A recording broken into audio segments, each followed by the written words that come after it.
Hello everyone, welcome back. News in focus affairs grid का एक important series जिसमें हम डिकोड करते हैं हेडलाइंस को। तो आज एक इम्पॉर्टेंट हेडलाइन पर डिस्कशन करेंगे और ये न्यूज़ इम्पॉर्टेंट है UPSC mains examination GS paper 2 के लिए, और इसके साथ साथ प्रीलिम्स एग्जामिनेशंस के लिए भी ये बहुत इंपॉर्टेंट होने वाला है।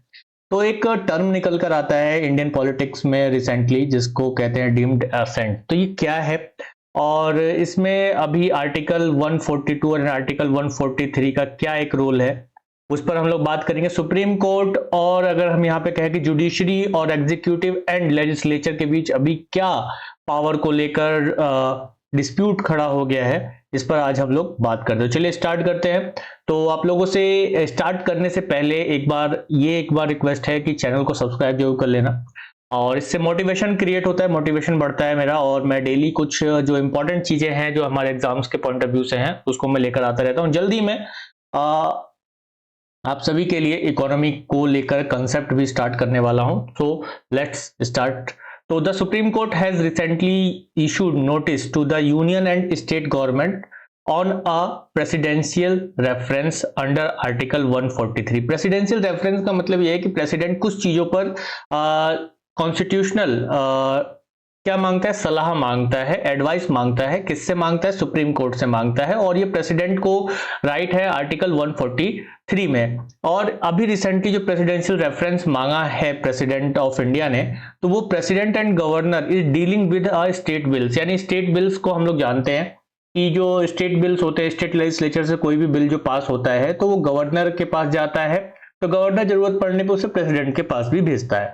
तो रिसेंटली ये न्यूज में ऐसा क्यों है, इसको लेकर अभी सुनवाई करने के लिए, इस प्रेसिडेंशियल रेफरेंस पर सुनवाई करने के लिए सुप्रीम कोर्ट ने जो पार्टीज है उनको क्या भेजा है, नोटिस भेजा है कि अब इस पर सुनवाई होगी आने वाले समय। तो ये न्यूज में क्यों रहा, तो इसके पीछे का जो एक रीजन है वो ये है कि 8 अप्रैल 2025 को सुप्रीम कोर्ट ने Tamil Nadu government and its governor RN Ravi के मामले में जो एक केस था उस पर एक क्या किया था, सुनवाई दिया था, जजमेंट दिया था। और उस जजमेंट को लेकर ही अभी हम देखते हैं कि प्रेसिडेंशियल रेफरेंस का यूज किया है बाय प्रेसिडेंट द्रौपदी मुर्मू जी ने, जो मई 2025 में किया था, जिसको जो आता है किसके अंडर, आर्टिकल 143 के अंडर। तो इसमें हुआ क्या था, इस केस की अगर हम लोग बात करें तो इसका बैकग्राउंड अगर हम देखें तो सुप्रीम कोर्ट में अप्रैल 2025 में जो केस था उसमें उन्होंने जजमेंट दिया था, एक लैंडमार्क जजमेंट दिया था।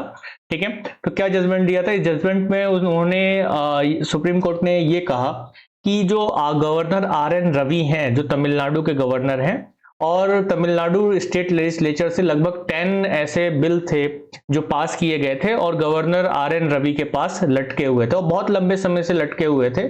तो इस चीज को लेकर तमिलनाडु गवर्नमेंट ने सुप्रीम कोर्ट में पिटीशन डाली थी, जिस पर सुप्रीम कोर्ट ने यह कहा कि गवर्नर का इस तरीके का जो रवैया है ये क्या है, इलीगल है और एररनोमियस है, यानी कि त्रुटिपूर्ण है।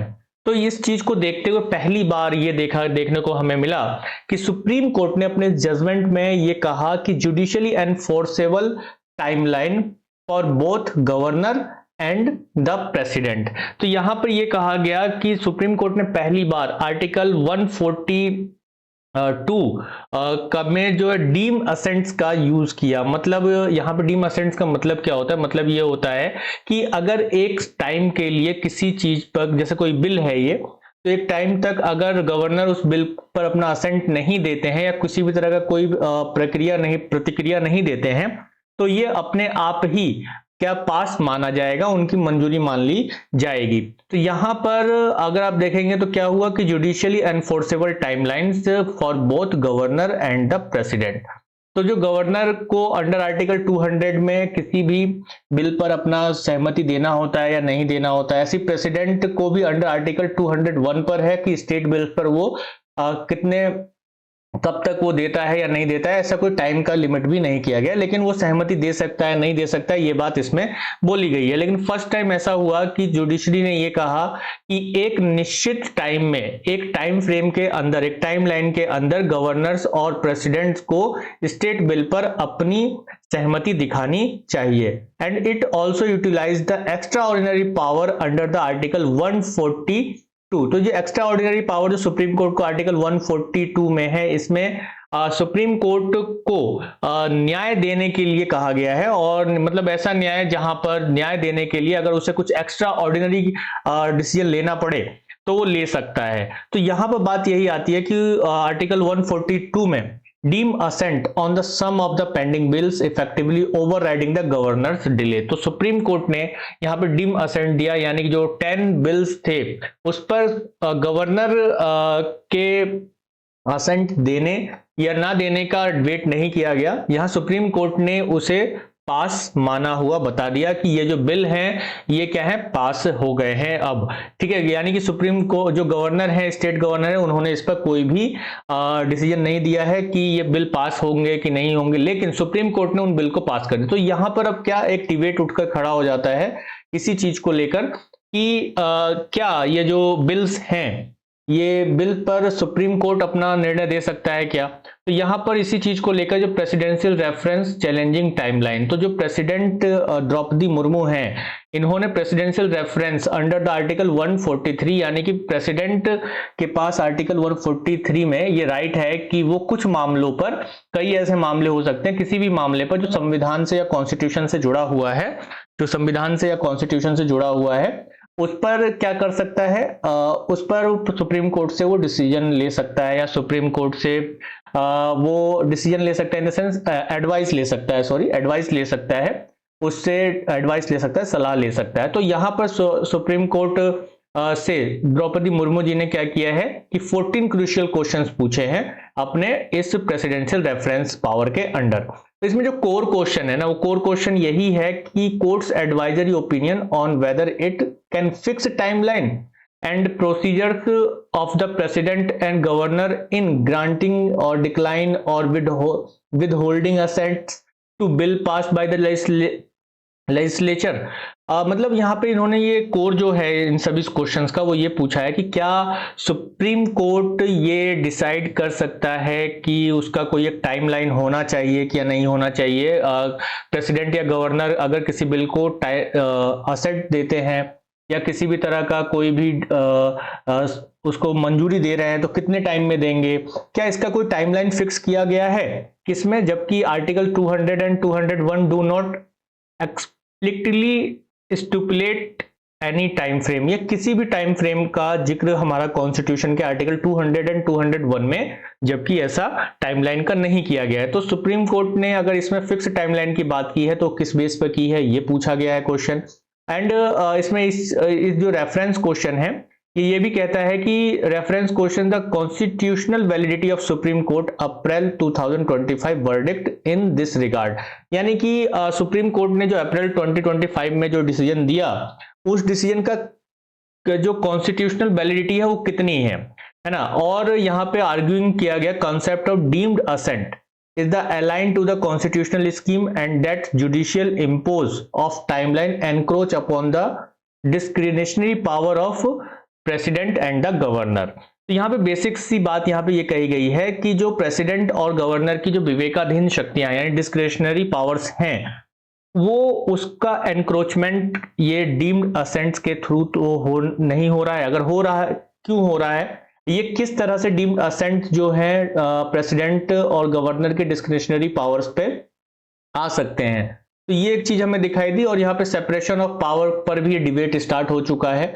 यानी कि ये पूरा एपिसोड आप देख रहे हैं या जो पूरा जो घटना हुआ इसमें डिबेट स्टार्ट हो गया है separation of power between judiciary, executive and legislature को लेकर। तो यानी कि अगर 200 और 201 जो आर्टिकल हैं ये गवर्नर और प्रेसिडेंट को बिल्स पर बात कर रहे हैं, बिल्स पर जो है अपनी मंजूरी देने की बात कर रहे हैं, तो यहां पर आर्टिकल 142 का यूज करके ये एक एक्स्ट्रा ऑर्डिनरी हो जा रहा है, यानी कि कहीं ना कहीं जुडिशरी का इन्वॉल्वमेंट एग्जीक्यूटिव और लेजिस्लेचर के काम में हो रहा है, यानी कि उसमें इंटरफेयर कर रहा है। तो इस चीज को लेकर ये एक डिबेट स्टार्ट हो चुका है। और यहां पर अगर आप देखेंगे तो presidential reference essentially ask the supreme court to clarify the boundaries of judicial intervention in the functioning of constitutional authorities, particularly regarding their discretion in assents to bill। तो यहां पर इस चीज को हम सब समझ चुके होंगे कि जो प्रेसिडेंशियल रेफरेंस है जो आर्टिकल 140 3 में है। इस पे सुप्रीम कोर्ट से अभी प्रेसिडेंट ने किन चीजों पर सलाह मांगी है, यानी कि उन्हीं के ही जो दिए गए डिसीजंस हैं आर्टिकल 142 के अंडर सुप्रीम कोर्ट का, उसी पर ही उन डिसीजन मांगा है कि ये कैसे एक टाइमलाइन को डिसाइड किया गया है उसमें। और डीम्ड जो असेंट है इसकी वजह से कहीं एनक्रोचमेंट तो नहीं हो रहा है इस इन सभी पावर्स का, जो प्रेसिडेंट और गवर्नर के पावर्स हैं उनका, तो ये कहां तक जस्टिएबल है इस पर भी बात होनी अभी बाकी है। तो ये डिबेट एक तरह से स्टार्ट हो गया है। इन एसेंस अगर हम बात करें तो जो प्रेसिडेंशियल रेफरेंस है is a direct response of the supreme court April 2025 judgment, जो अप्रैल 2025 में जजमेंट दिया था सुप्रीम कोर्ट ने, उसका एक अगर हम देखें तो ये रेस्पॉन्स है और ये कॉन्स्टिट्यूशनल क्लेरिफिकेशन करता है on the extent to which the judiciary can set deadline of the executive in legislative matters. तो ये एक पूरा एक डेडलाइन सेट इसमें बताया गया, जुडिशरी कैन सेट, कैसे ये इस पर क्लेरिफाई करने को बोला गया है कि कोई भी टाइम को या काम को करने के लिए जुडिशरी कैसे एग्जीक्यूटिव और लेजिस्लेटिव मैटर्स में डेडलाइन को सेट कर सकता है, thereby making in the highly significant development in the Indian constitutional law and governance. आगे हम लोगों को देखने को मिलेगा ये कि किस तरह से। और supreme court has now issued a notice to all concern parties to hear this important references, जो अभी सुप्रीम कोर्ट ने इस चीज को लेकर नोटिस जारी किया है और इस पर अभी आगे जो है सुनवाई होगी और प्रेसिडेंशियल जो रेफरेंसेस हैं उस पर जवाब भी सुप्रीम कोर्ट देगी। तो ये आगे देखने वाली बात होगी, क्योंकि ये एक बहुत इंपॉर्टेंट डेवलपमेंट हो सकता है इंडियन कॉन्स्टिट्यूशन लॉ में एंड गवर्नेंस में, क्योंकि यहाँ सेपरेशन ऑफ पावर की भी बात होगी और इसके साथ साथ फेडरलिज्म की भी बात होगी। और कहीं ना कहीं यहाँ पर हम ये भी देख सकते हैं कि बहुत सारे जो स्टेट्स होते हैं, स्टेट में अलग गवर्नमेंट होती है, गवर्नर